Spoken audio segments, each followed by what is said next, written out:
Corona vaccine लगवाने वाले अफराद 2 साल में मर जाएंगे, कोई भी ज़िंदा नहीं रहेगा। ये थी खबर जो चंद दिन पहले बड़े ज़ोर शोर से पाकिस्तान में फैल गई और खौफनाक माहौल क्रिएट कर दिया था।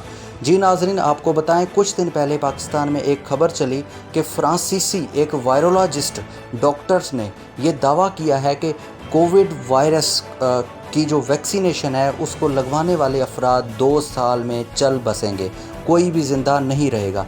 याद रहे, ये वो वायरोलॉजिस्ट हैं जो कि नोबल अवार्ड याफ्ता हैं। क्या ये खबर सच है? क्या इसमें सदाकत है कि कोविड वायरस की वैक्सीनेशन लेने वाले अफराद चल बसेंगे?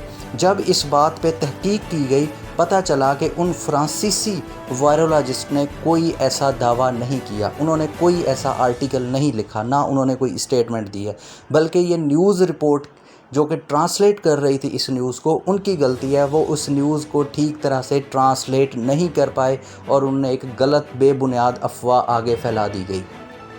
जी नाज़रीन, क्या ऐसा मुमकिन है कि जिन्होंने वैक्सीनेशन लगवाई है उनकी डेथ हो जाएगी? अगर इस पहलू पे देखें तो आज से 2 साल पहले, तकरीबन 2 साल पहले कोविड वैक्सीनेशन का ट्रायल किया गया था। जिन लोगों पे ट्रायल किया गया था, क्या उनमें से किसी की डेथ हुई?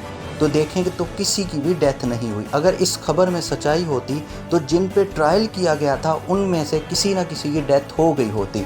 तो लिहाजा कोविड वैक्सीनेशन की वजह से डेथ का होना ये एक बेबुनियाद खबर है। ऐसा किसी ने भी क्लेम नहीं किया, ये एक अफवाह है।